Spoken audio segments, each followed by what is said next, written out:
want your mommy back? She never loved you. Because it's officially the spooky season, it's time to look back at the studio that mastered CGI and see how well they were able to use it to frighten us. Welcome to Wicked Binge. Today we're looking at scary Pixar moments, creepy to terrifying. The rules are simple, only one moment per film and no shorts. So let's get started with the creepy with Anton Ego up for review. Ratatouille's antagonist. Just looking at this guy, you can feel just as creeped out as the chefs are whenever they see him. This food critic is nicknamed the Grim Eater as whenever he writes up a negative review. The restaurant is practically doomed. They either downsize to keep in the business or just close down altogether. Put that together with his taking pride in the fact that the reviews that he writes in his coffin-shaped office can tear down businesses, and he becomes especially unnerving. That said, in the end, he isn't a bad guy. After trying Remy's plate of ratatouille, he gets triggered by a memory of his past and learns that it's okay to enjoy stuff and not treat his reviews like the factual truth. He even becomes an ally to Remy, using his funds to invest in a new restaurant that he can run.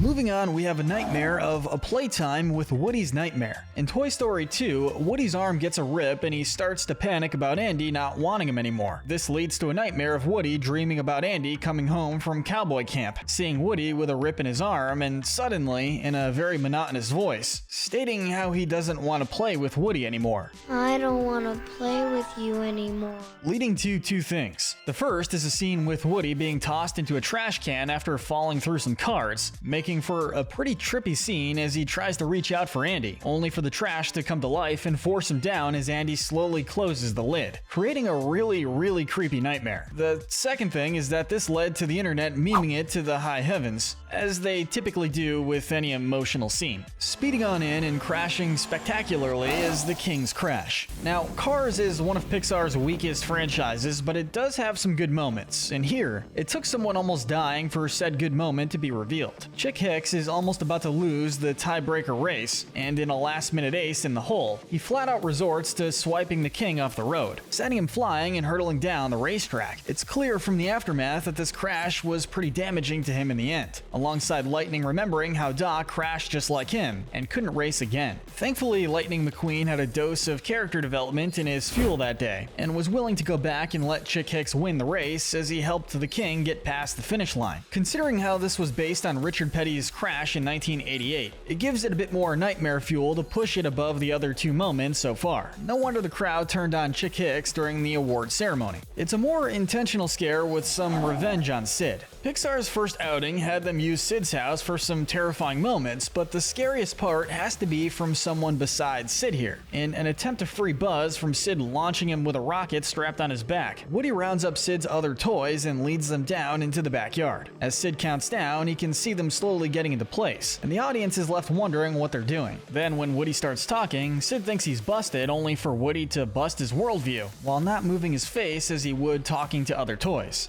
We don't like being blown up, Sid. He flat out calls Sid a terrible toy owner, and all of Sid's toys he broke over the years come out of the ground like zombies. Woody's head spins around and tells him to play nice. So play nice. Freaking Sid out into a screaming fit, and likely into the loony bin. Seriously, Sid's gonna have some psychological issues in life. Next we have Monsters University with Mike and Sully's scare plan. Trapped within the human world, Mike and Sully have to try and find a way back into the monster world, recalling how enough screams can make power from the other side of the door. Mike comes up with a plan to scare the humans with Sully. The problem is, these guys are in the police force. How do they overcome these hardened folks to make them scream in fear? By creating an improv horror movie. Mike quickly revamps the cabin with tricks and traps that result in getting them unnerved, with them being trapped in the dark, seeing things move out of frame, stuff moving on their own, and even making beds fall over. However, it's Sully jumping down to scream at them as Mike trips them. That makes them fear for their lives. Anyone who just sees the scene out of nowhere without Mike and Sully talking in between could be fooled into thinking this is a horror movie.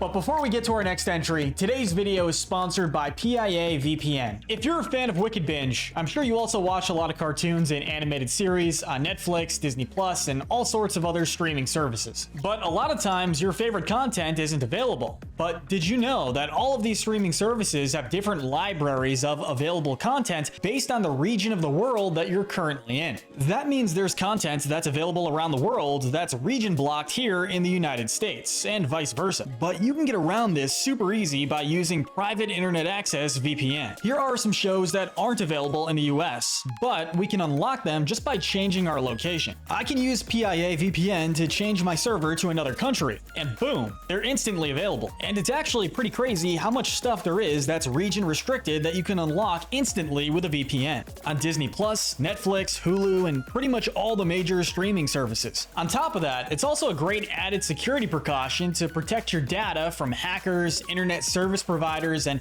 other shady entities. Connecting to a public internet connection without a VPN is kind of like writing your passwords on a post-it note and leaving it on your desk. This is why whenever I travel, if I have to connect to public Wi-Fi at a hotel, airport, or coffee shop, I always use a VPN. And the best part is, PIA VPN has a killer deal for our audience. If you use our link below, you can get an 83% discount on private internet access VPN. That's just $2.03 per month, and they'll even throw in an extra 4 months for free. Thank you to PIA VPN for sponsoring us today, helping us unlock more streaming content online and keeping our data safe. Now, let's get back to the video. Riding in next is Ercoli chasing Luca and Alberto. Now, Ercoli is more of a standard bully with a short temper and not really that threatening at the start, only really being a threat due to wanting to hunt what he sees as sea monsters. I eat kids like you for breakfast. While this is normally the extent of his threat, once Luca and Alberto are revealed to be sea monsters, he gets more and more desperate, ready to strike them down, or at least spit at thee. The rain goes down hard during this scene, while Ercoli tries to throw spears at them to turn them into shish kebabs. But mind you, these two are just kids, and it's pretty disturbing to see how far he's willing to go. Now it's time for a meal. Let's talk about chowing down on Hopper. A Bug's Life is a bit underrated with how mature and dark they were willing to be for a kid's animated movie. In the end, Hopper has Flick cornered, but Flick has one last bird trick up his non-existent sleeve. This time, a real bird. Hopper's reaction changes from smugly thinking it's just another crudely made bird, only to become horrified to realize he's mistaken, while the bird is just trying to feed her babies. The nighttime rainy atmosphere and Hopper being reduced to crying for mercy helps make this one of the most gruesome deaths in Pixar history. For the most recent Pixar movie, Elemental, we have the flood. At the climax of the movie, the tempered glass Ember and Wade made finally breaks, with the rushing water racing down towards Elemental. Considering how they're all made of fire, it's just like dropping a wave of acid through a human neighborhood. This flood is humongous and is constantly threatening Ember and her family, especially since she decides to try and save the family's blue flame. Wade was able to get in to help, with him being water. However, the water is always threatening Ember, forcing her to hide in a room with Wade, as he barely saves the family's blue flame for Ember. However, with him being so close to Ember constantly using her fire powers to keep the water out, he ends up slowly evaporating as Ember has to deal with her love dying before her eyes. Next up, let's talk about Otto's villainy. WALL-E is a movie about technology advancing while the Earth gets trashed to a point where it's better to just leave the polluted planet and live in space, getting incredibly obese instead of living on a filthy and toxic planet. Leading the axiom, Otto's role is to keep everyone on the island safe and alive. However, with each passing turn of the captain role being passed over, the captains just keep on getting fatter and fatter with the humans on the ship following suit, and Otto's presence just kept getting more and more noticeable.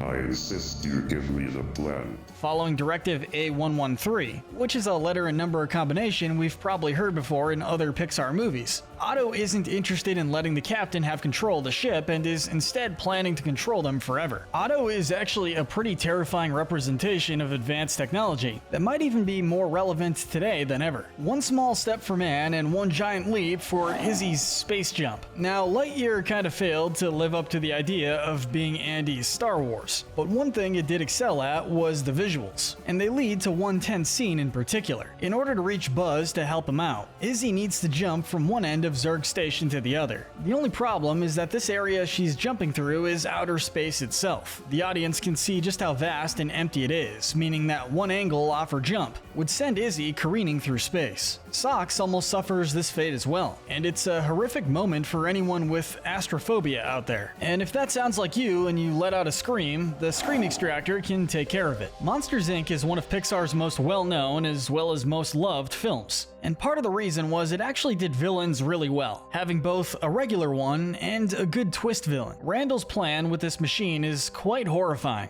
I mean, its goal is to extract the screams of children, using this device to force them to scream and harvest their energy. Judging by how Fungus was after being placed into the machine by Sully saving Mike, it's not a pretty experience in the slightest. Considering how this was made with children in mind, this plot device certainly has some dark undertones, and it's a relief to see that Sully trashed this device. Our next operation is Woody's voice box surgery. As the most divided Toy Story film, this fourth installment has Woody learning to take a different path than being just a toy for a kid to play with. A big part of learning about this is him losing his voice box. Throughout the entire movie, Gabby and her slappy doll wannabes keep on trying to push Woody to give up his voice box for Gabby to replace her broken one, with the film having him slowly lose it by it being practically ripped from his body. During one last mission to get Forky, Gabby practically corners Woody and talks about how wonderful it would be to have a life like he had with Andy, in exchange for Forky to give to Bonnie. Woody trades his voice box, and the process is done just like a surgery, with the first thing we see after a black screen with Woody's deformed voice lines slowly vanishing to show how the surgery is a success is one of those terrifying looking Benson dolls sewing Woody back up. Well, Lightning McQueen finally beat the king in one way. Lightning's crash in Cars 3 is way more disturbing. Lightning ends up pushing himself too far during a race, causing him to lose control of his wheels and be sent flying across the track, hitting the wall and rolling all over the ground till he comes to a complete stop in the asphalt. It's a shocking moment that can be foreshadowed by Lightning shaking as he drives, as if he's about to explode at any second, followed by the music cutting out and only the seconds of the crash being audible. Onward,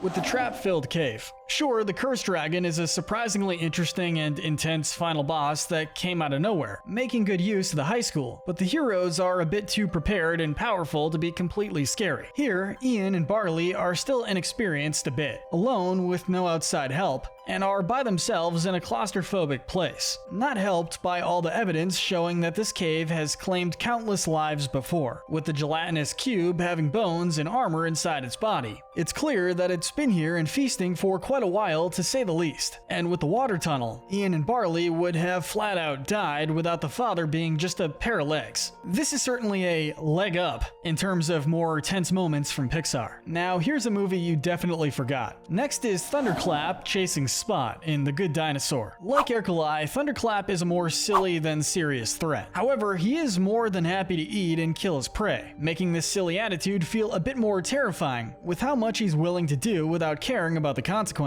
This leads to Thunderclap wanting to feast on Spot as Arlo tries to keep Spot away from them, with Thunderclap and his crew using the clouds as cover, fins showing underneath the clouds like they're shark fins. It's surprisingly effective. But let's talk about Jangles the Clown. This clown from Inside Out is what gave Riley a fear of clowns from such a young age. When Joy has to wake Riley up for the train of thought to continue, she plans to scare her awake with her worst fear. And yeah, we can see just why this clown could be scary, second only to Tricky from Madness Combat. This guy looks imposing, threatening, and is always up against the camera, not helped by his booming voice and hammer smashing everything. For our next spot, a toast to Ernesto poisoning Hector. Actually, just pour your drinks out. Coco is a movie all about the dead, so it makes sense to see some folks dropping like flies. However, the one death that stings the most is Hector's death. When still alive, Hector wanted to return home to his family, while Ernesto didn't want him to go. In one last act of spite and attempting to leech off Hector's success, Ernesto poisons his drink, letting him drink it all as he slowly succumbs to the poison. Hector slowly dies in pain, but Ernesto doesn't care, looking more interested in seeing him keel over before stealing his notebook full of songs. And to make it hurt even more, he makes a parody of this moment for one of his movies. It's a grand, horrifying gesture that lets us know just how dark this twist villain really is. Next, let's talk about Syndrome. The Incredibles is a movie that isn't afraid of putting kids at risk of death, with Dash and Violet constantly being put in life or death situations. However, going down even further by threatening babies is another level of evil that Syndrome crosses. After seemingly beating Syndrome and his robot, threatening the city, the Incredibles get a phone call from Jack's original babysitter, saying that a replacement came for him. Concerned for the baby's safety, they see Syndrome holding on to Jack, freezing them in place as he boasts about kidnapping and training him to be his sidekick. Oh, don't worry, I'll be a good mentor. Supportive, encouraging.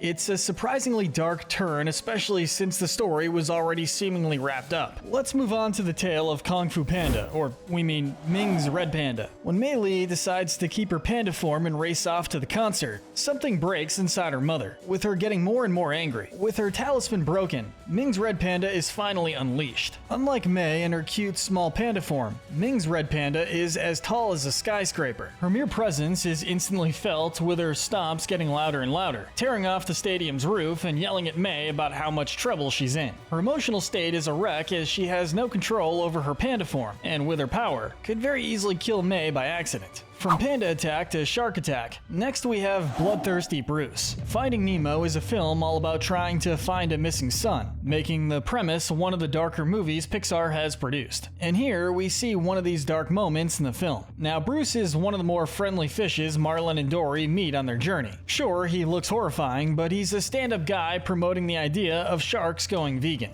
Fish are friends, not food. It's like the ending of Shark Tale, but good. However, during one of his fisher friends not food meetings, he ends up accidentally smelling some blood from Dory, and with that, he's fallen off the wagon, or I guess swam off or floated off the wagon again. The smell of blood drives him crazy, and he tries to eat Marlin and Dory, but ends up getting trapped as Bruce keeps trying to lunge and kill them. Moving on, let's talk about the Screenslaver's apartment. While this film isn't as good as the original, it does have some great moments, and this is one of them. After giving a chilling speech about how the public would rather just watch stuff instead of creating those things themselves, Helen makes her way into a cramped apartment complex, sneaking into the Screenslaver's room. With how messy the place is and filled with parts for the Screenslaver's plans, it feels like you're walking through a killer's apartment. If you observe the scene at the start carefully, you can see the Screenslaver watching her, adding more horror to the scene. In the end, when finding another pair of Screenslaver goggles, the Screenslaver makes their move, revealing the entire room she was in was a cage built to force people to fall to their hypnosis. Moving on to Lost Soul 22.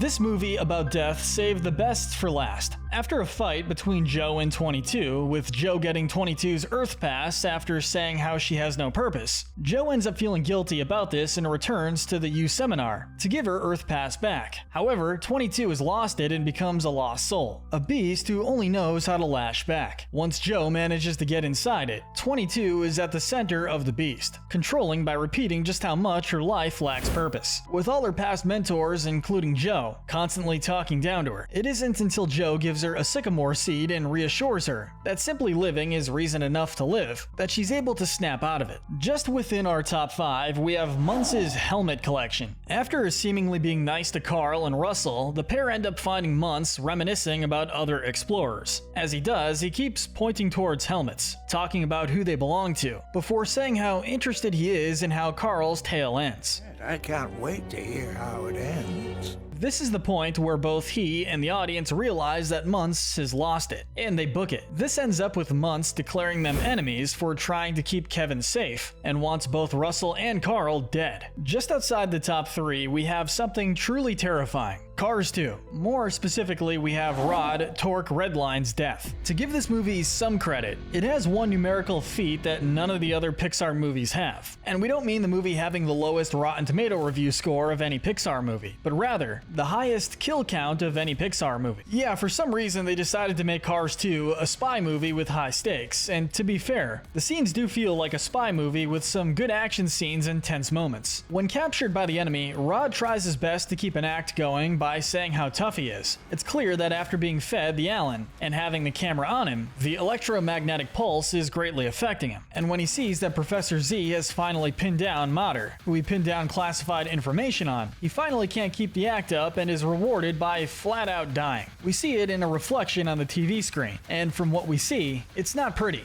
just like the rest of the movie. Taking our bronze medal for a terrifying Pixar moment, we have the Humboldt squid from Finding Dory. During Marlin, Dory, and Nemo's trip to try and find Dory's parents, they end up running into a squid Dory gets riled up. The chase scene that follows is surprisingly claustrophobic, with the 3 small fish swimming through sunken shipping containers, as well as the ship itself. The squid is also quite menacing, with the bioluminescent glow and the desire to just eat, acting entirely like an animal, and not like the other fish. Makes it feel all the more primal. And if that isn't enough, even manages to snag onto Nemo, almost eating him, leaving him crying out for help as Marlin and Dory try to free him. The silver medal for terrifying Pixar moment has to go to Eleanor becoming a real bear. Now, we constantly pick on Merida for her being a morally questionable princess here, but this is something no one deserves. During her trip to turn Eleanor back into her human form, Merida is constantly threatened by the idea of Eleanor fully giving into her bear side. We've already seen how that could go with Morgue getting the old right to bear arms treatment, so knowing that the one person you're trying to help could snap and kill you is quite a horrifying prospect, especially when it's your own mother. It doesn't help that Eleanor does give into this side time and time again, scaring Merida with her power, and even clawing at her, nearly killing her. It's not only the idea of Merida being in danger here, but the psychological horror of knowing her mother would kill her, and she has no control to stop it. Finally, at the top of the pile, the gold medal for most terrifying Pixar moment has to go to the incinerator. This scene is iconic for being one of the darkest moments in any animated movie, period. As a sequel to the lighthearted Toy Story 2, this movie easily takes the spot as Pixar's darkest film.